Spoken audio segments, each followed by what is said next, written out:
Mi nombre, como ya me presentó Francis, es Stephanie Ramírez Hurtado. Y bueno, soy estudiante de la promoción 58 y actualmente ocupo el cargo de directora CP de ISOCEMUN.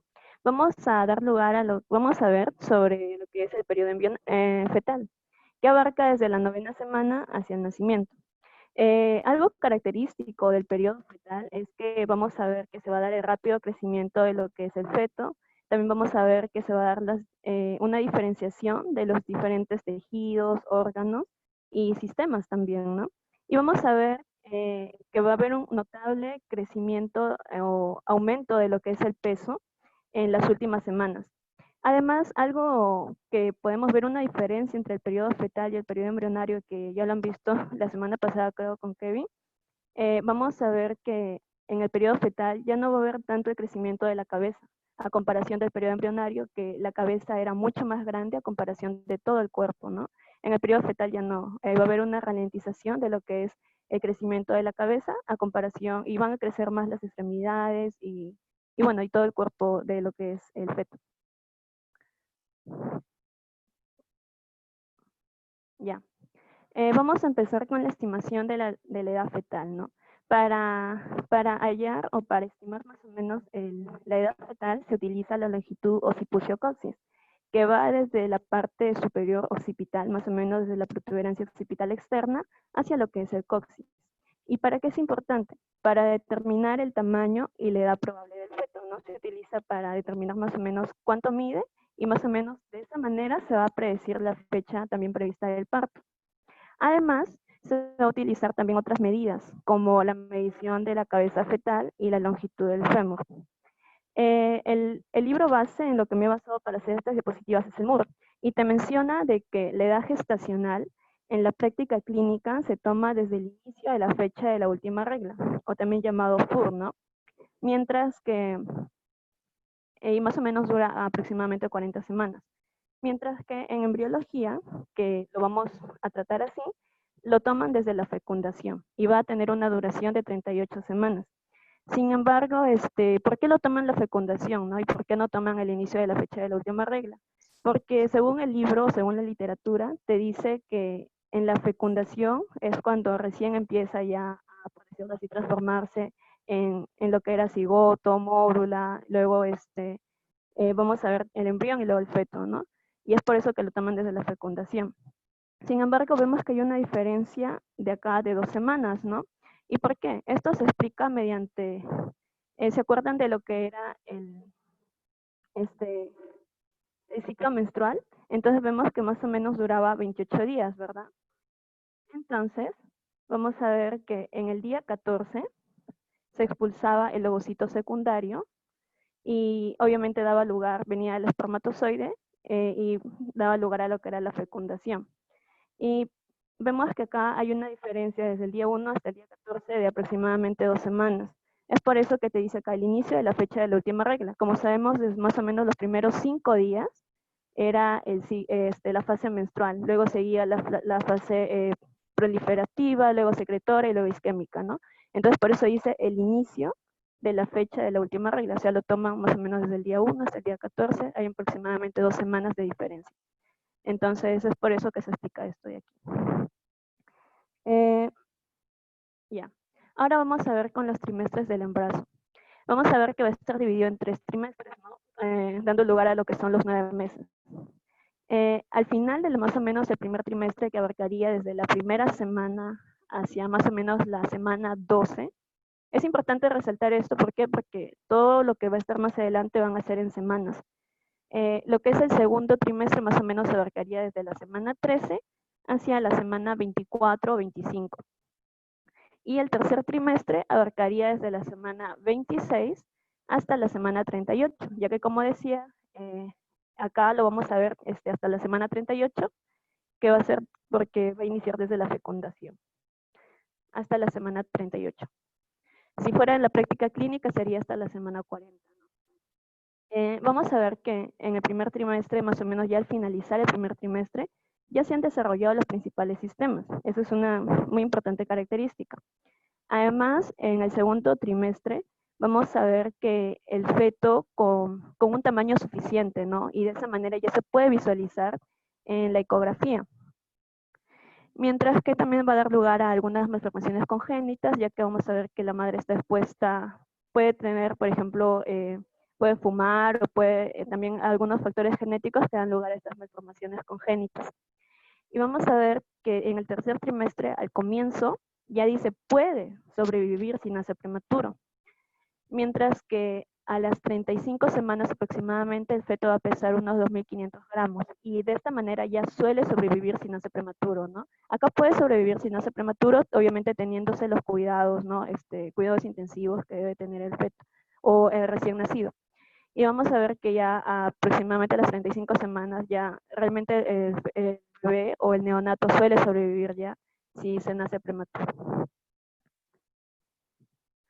Vamos a también ver algunas mediciones y características del feto, como les mencionaba al inicio, ¿no? El primer trimestre se va a medir mediante la longitud occipucio-coxis, que como vemos en esta imagen, no sé si lo pueden ver aquí, vamos a ver que va desde la parte más alta, más o menos la protuberancia occipital externa, hacia lo que es el coxis. Entonces, de esa manera se mide la longitud occipucio-coxis.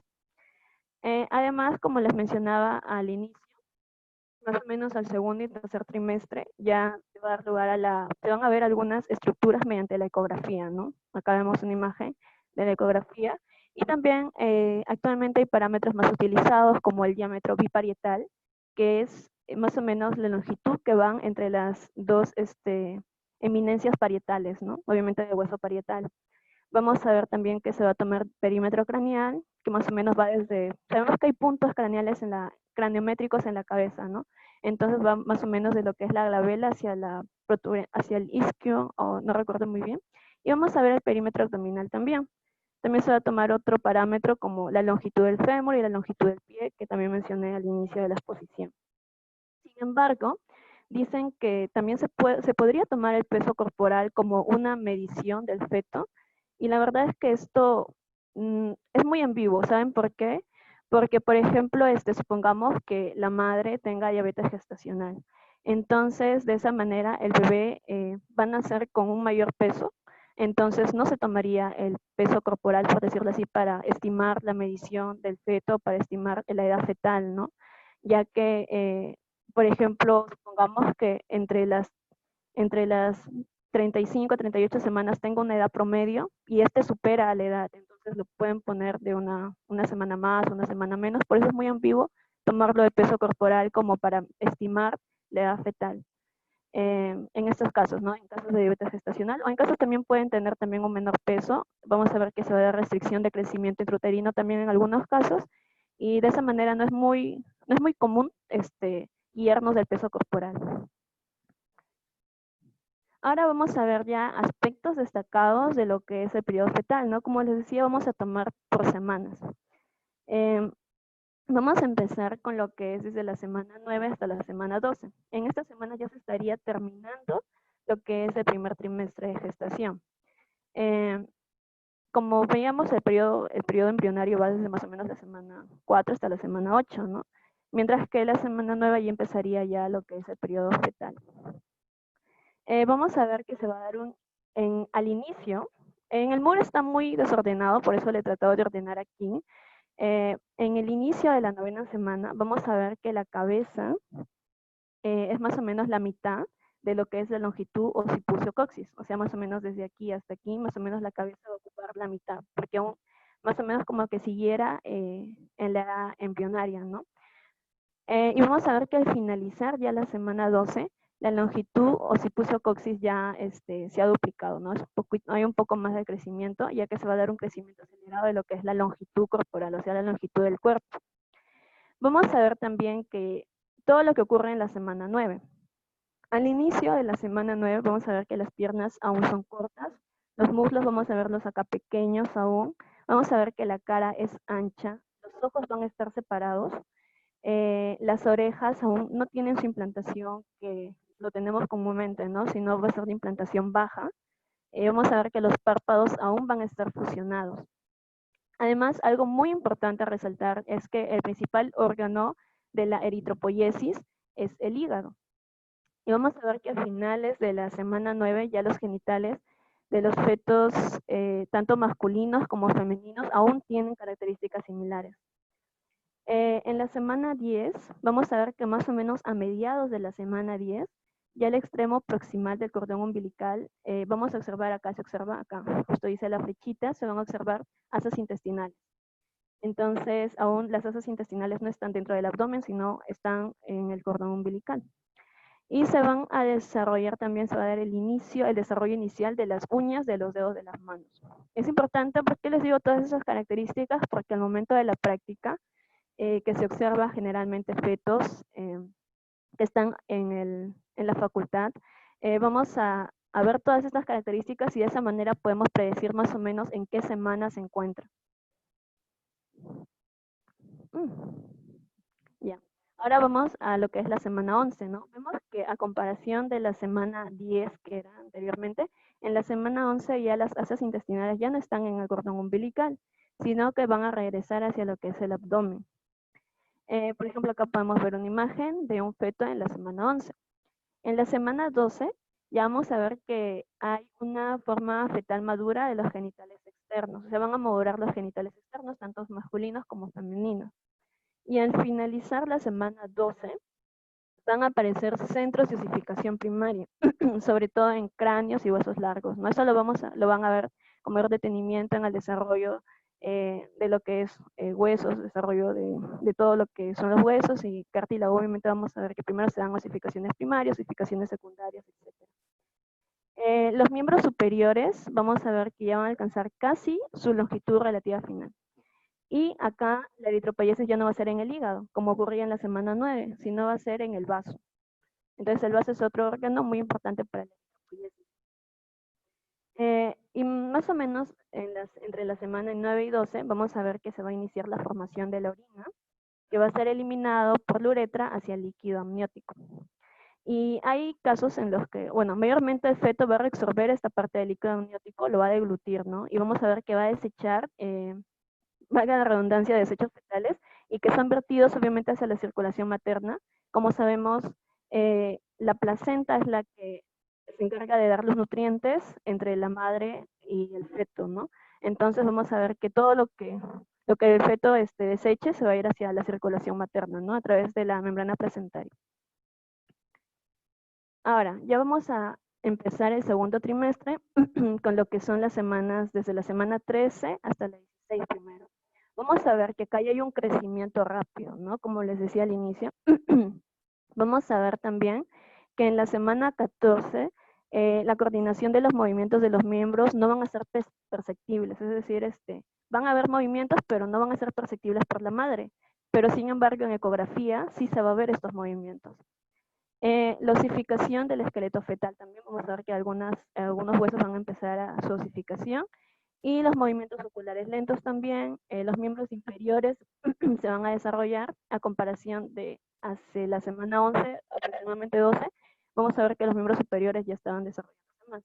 Siempre es importante recalcar que los miembros superiores van a desarrollarse antes que los miembros inferiores, ¿no?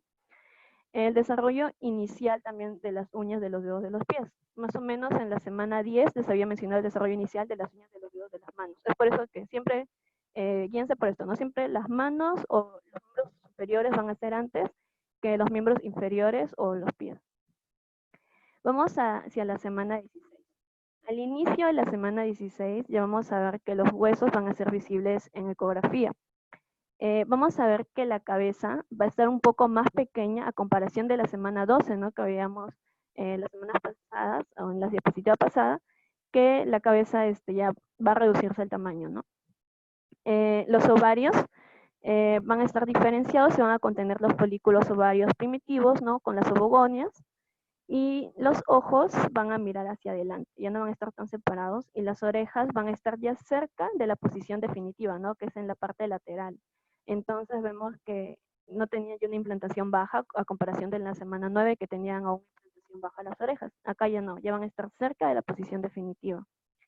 Y aproximadamente entre la semana 12 y 14 vamos a ver que ya se va a dar un reconocimiento de los genitales de los fetos, tanto femeninos como masculinos. O sea, ya va a haber una diferenciación. Ahora vamos con la semana 17-20. Vamos a ver que a comparación de la semana 13 a 16, De la semana 17 a 20 el crecimiento no va a ser tanto, o sea, se va a reducir un poco. Y en la semana 18, la madre va a percibir los primeros movimientos fetales. Como les decía, en la semana más o menos 16, aún la madre no percibía los primeros movimientos fetales, sino mediante la ecografía se veía. Pero ahora ya, aproximadamente en la semana 18, ya la madre va a percibir los primeros movimientos fetales. La piel va a estar cubierta por vermis gaseosa. ¿Y qué es la vermis gaseosa? Son células epidérmicas muertas más grasa, o sea, más adipocitos, procedente de las glándulas sebáceas, obviamente. Entonces, células epidérmicas muertas más grasa va a ser la vermis, ¿no? ¿Y para qué es importante esta vermis gaseosa? Para proteger a la piel frente a las abrasiones, grietas y endurecimiento por la exposición al líquido amniótico. Como sabemos, el feto va a estar dentro de lo que es el líquido amniótico, ¿no? Y entonces va a estar rodeado de líquido amniótico. Y esto va a producir algunas abrasiones, endurecimiento de la piel. Y de esa manera la vermis gaseosa lo va a proteger de alguna manera. Vemos que los fetos van a estar cubiertos por lanugo, que es un vello muy fino y suave, que va a ayudar justamente a mantener a la vermis gaseosa unida a la piel. Vemos que también se va a formar el útero fetal, ¿no? En el caso de que sea un feto femenino, y se va a iniciar la canalización de la vagina también, en caso de que sea de sexo femenino. En la semana 20 vamos a ver que ya van a ser aún visibles las cejas. Acá no se ve porque esta es de una semana 17, pero en la semana 20 ya se van a observar más o menos las cejas, van a ser mucho más visibles, y el pelo de la cabeza y del cuerpo obviamente que va a ser el lanugo. Se va a formar grasa parda en la raíz del cuello, en el esternón, es la parte posterior del esternón, y en la zona perirrenal. Y su función va a ser la producción de calor, ¿no? Como sabemos, la grasa parda, la función es la producción de calor. ¿Y a qué se debe esto? La oxidación de los ácidos grasos, ¿no? Además, va a iniciarse el descenso de los testículos en caso de un feto de sexo masculino. Ahora vamos a ver desde la semana 21 hacia el 25. Acá ya prácticamente terminaría el segundo trimestre de gestación. Vamos a ver que va a haber un incremento sustancial del peso, ¿no? Vemos a comparación de acá es un poco más, menos se nota, ¿no? Que el peso es menor en comparación de aquí, ¿no? Vemos que ahí hay un mayor peso. La piel va a estar arrugada y más translúcida y va a tener un color rosado, rojo. Más o menos en la semana 21 van a iniciar movimientos oculares rápidos. Anteriormente les había mencionado movimientos oculares lentos. En la semana 22 a 23, los reflejos palpebrales de sobresalto también. Vamos a ver algo muy importante de la semana 22 y 23, es que los neumocitos tipo 2 van a secretar la sustancia surfactante. ¿Y para qué es importante esta sustancia surfactante? Para mantener la permeabilidad de los alveolos pulmonares en desarrollo, es decir, evitar el colapso alveolar. Entonces, eso es muy importante. Y entre la semana 24 van a aparecer ya las uñas de los dedos de las manos, ¿no? Se van a ver ya más notorias las uñas de los dedos de las manos. Y en la semana 22 a 25, ¿por qué les decía que es muy importante esto? Porque supongamos que hay un nacimiento prematuro entre estas semanas, entonces obviamente puede sobrevivir en cuidados intensivos, pero es muy posible, o sea, hay una mayor tasa de mortalidad debido a la inmadurez del sistema respiratorio, ya que como decíamos, aún se desarrolla entre la semana 23 por ahí, entonces no está muy desarrollado, entonces es posible un fallecimiento debido a esta inmadurez del sistema respiratorio. Yeah. Ahora, entre las semanas 26 a 29, vamos a ver que los pulmones y vascularización pulmonar para el intercambio de gaseoso adecuado, ¿no? Acá va a haber ya un intercambio de gaseosos entre los pulmones, alveolos. Y vamos entre el alveolo y obviamente el capilar, ¿no? Acá hay un intercambio gaseoso, que es la hematosis. Vamos a ver que el sistema nervioso central ya ha madurado y se va a controlar los movimientos respiratorios y rítmicos y la temperatura corporal también, ¿no? Vamos a ver que en la semana 26 los párpados van a empezarse a abrir, el lanugo y el cuero cabelludo van a estar más desarrollados, Las uñas de los dedos de los pies son visibles. Como las mencionaba acá, eran las uñas de los dedos de las manos, ¿no? Entonces siempre recuerden, antes son las manos y después son los pies.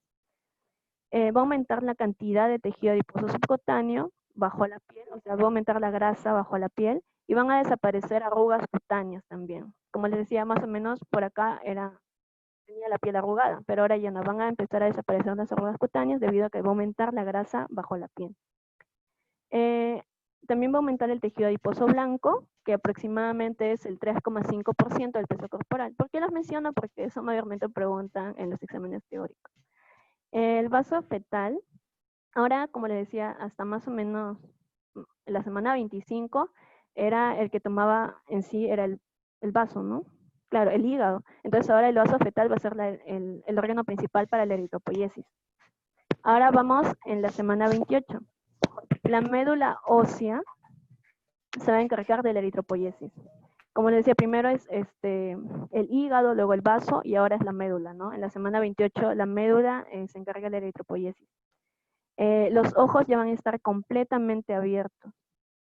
Y en caso de que haya un parto prematuro, es muy habitual de que ya el feto sobreviva en cuidados intensivos, obviamente, y hay una mayor tasa de mortalidad en lactantes con un peso menor a 2.500 gramos, ¿no? Obviamente si pesa menos a 2.500 gramos, va a ser muy probable de que muera, ¿no?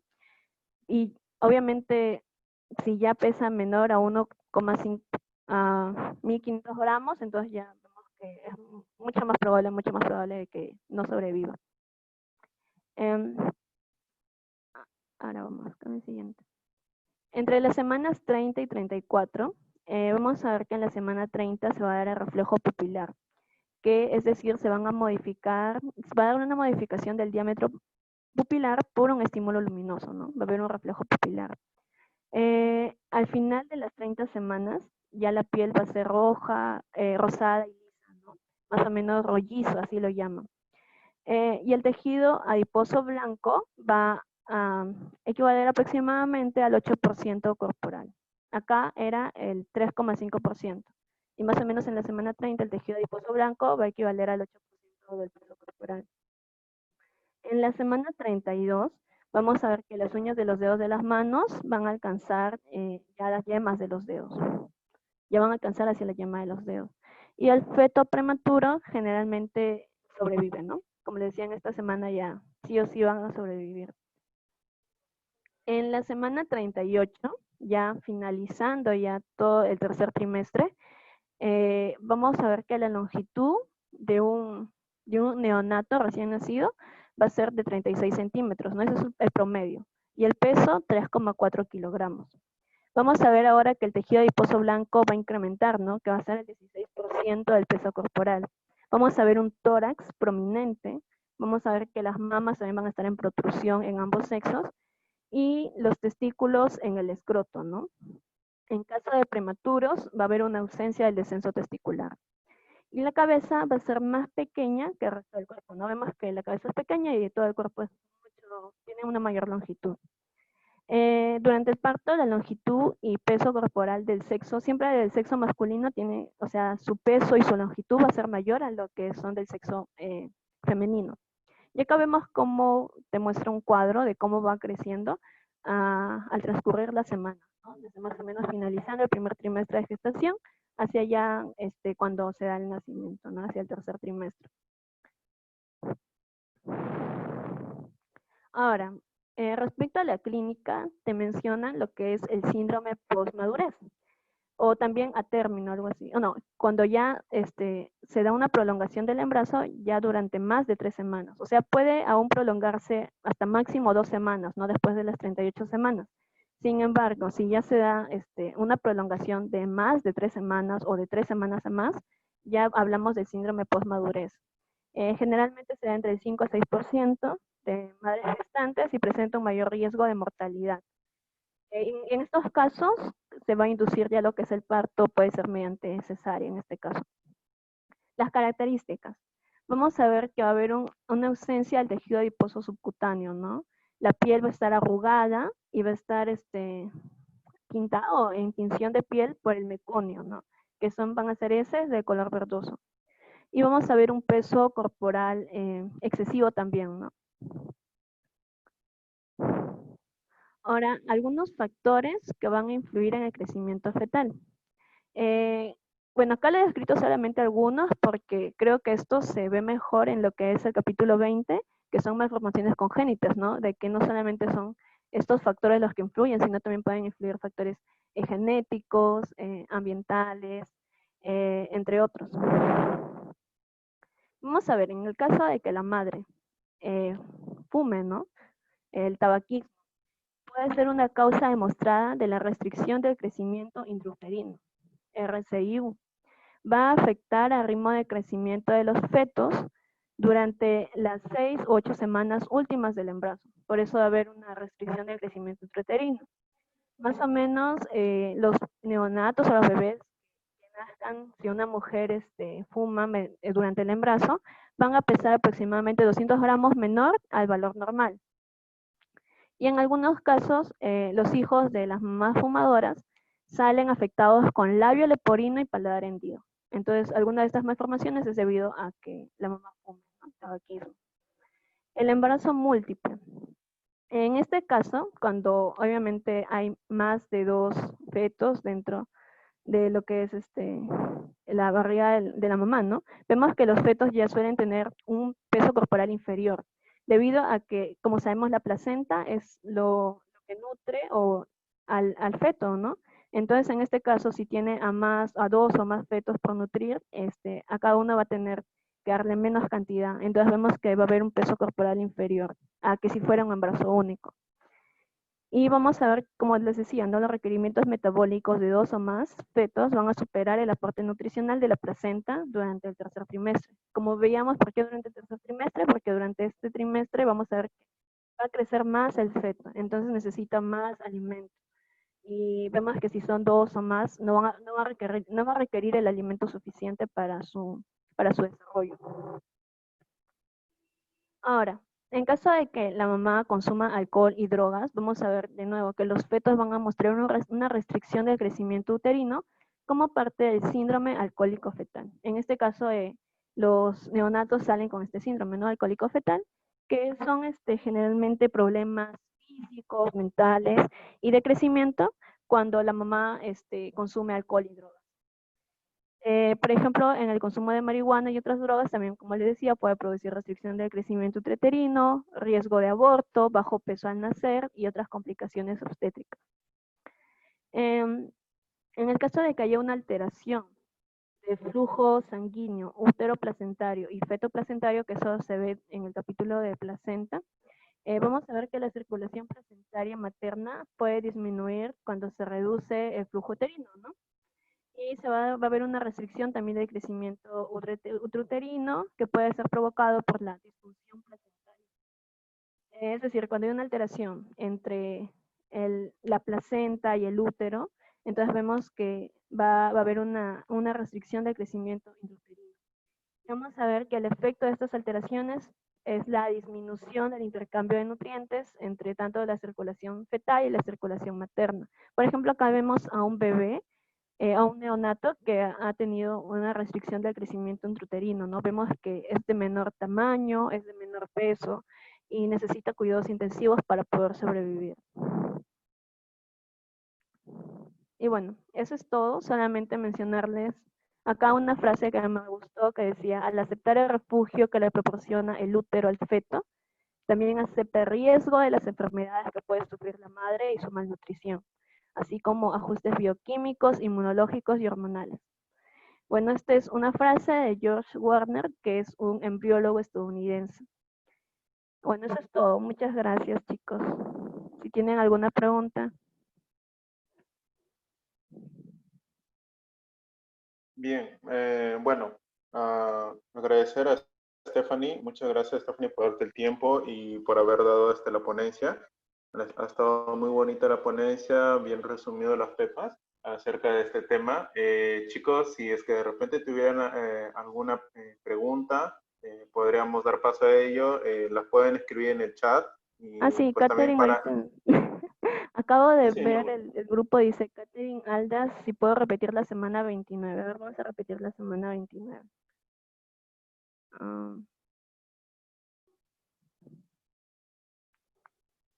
Ya. Ya. Lo que ya menciona acá es lo que te menciona el MUR, ¿no? Que más o menos no te lo menciona cada semana, semana 26, 27, 28, 29, pero más o menos es lo que continúa, ¿no? Porque, por ejemplo, obviamente en todos los fetos no va a ser igual que en la semana 28, la médula ósea va a ser el órgano principal para eritropoiesis, sino que puede ser entre la semana 28, 29 por allí, pero generalmente lo toman que en la semana 28 ya la médula ósea va a empezar a realizar la eritropoiesis, ¿no? Y vamos a ver que ya los ojos van a estar completamente abiertos. Y en caso de que ya el parto sea prematuro, acá ya hay una mayor probabilidad de que el feto sobreviva, pero siempre y cuando tenga cuidados intensivos, ¿no? Y bueno, eso es más que todo porque no hay semana 29 específicamente. Lo pueden revisar en el MOR. Hay un cuadro incluso donde está más resumido. He tratado de unir todo, tanto del texto como del cuadro, así que está todo aquí. Y no encontré exactamente semana 29, pero eso fue lo que te decía, ¿no? Lo que te mencionaba.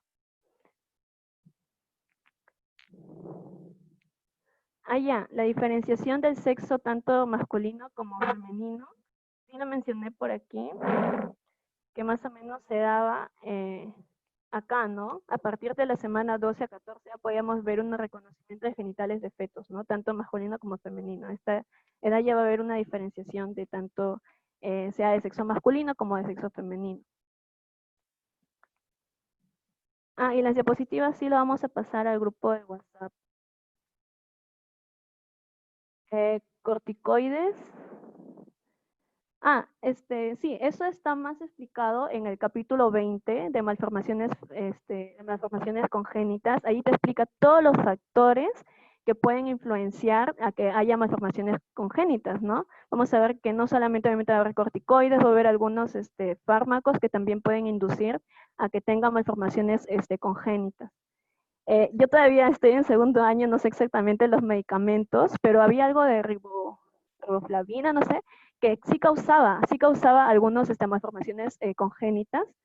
Y la verdad es que les invito a leer ese capítulo, está muy interesante. No sé si también lo vamos a hacer, creo, acá le vamos a dar la ponencia, pero sí te mencionaba algunos medicamentos específicos. Y obviamente otros aspectos más, ¿no? Gracias Talía, gracias.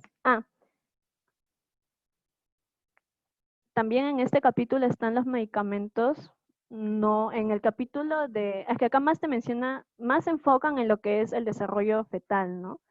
Y no están los medicamentos. En el capítulo 20 sí lo pueden buscar y ahí está, chicos. Realmente ahí está todo, ¿no? Consumo de cigarrillos, el alcohol, o sea, como que te lo explican más. Por ejemplo, hay unos antibióticos como la tetraciclina, entre otros, ¿no? Entonces, es importante que revisen este capítulo si quieren complementar algo.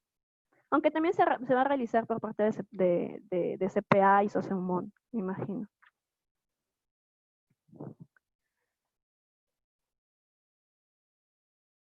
Talidomida era. Bueno, sí creo, no recuerdo muy bien porque está en ese capítulo. Y bueno, chicos, cuando llega fármaco también tal vez podremos complementar un poco más. Bueno, no sé si tienen otra duda más. Ajá, exacto, capítulo 20 del MOR, ahí está. Por ejemplo, no necesariamente hay radiaciones, hay productos químicos. Por ejemplo, el año pasado a mí me tocó hacer una monografía de lo que era el mercurio, que también afectaba a lo que podía producir algunas malformaciones congénitas en el feto. Entonces podemos ver que el mercurio, el plomo y algunos químicos, algunos metales pesados que pueden producir algunas malformaciones en el feto, ya que vemos que la placenta, mediante la placenta se va a transmitir todo eso, ¿no? Que va a transmitir prácticamente todo lo que le afecta a la madre, también le va a afectar al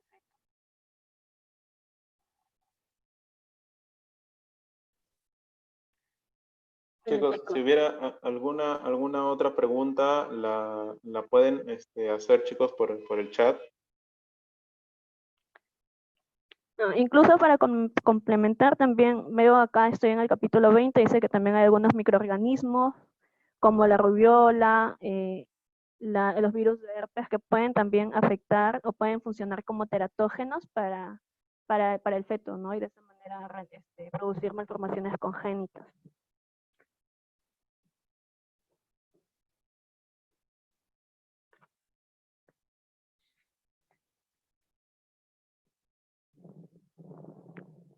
Bien, bueno, vemos que de repente ya no hay más preguntas. Agradecemos a todos los chicos por su asistencia, también los chicos que hayan podido realizar preguntas.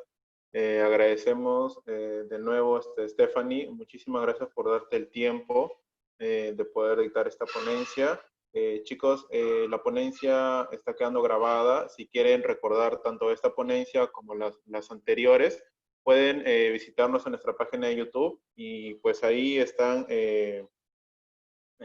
pues ahí en la sesión de lista de reproducción, ahí hay una lista exclusiva de lo que es las ponencias de Embrio por parte de Socemun. Entonces, chicos, esta es nuestra cuarta ponencia y pues van a haber más ponencias aún con más chicos y espero que también puedan estar presentes. Muchas gracias con todos y que tengan buena tarde.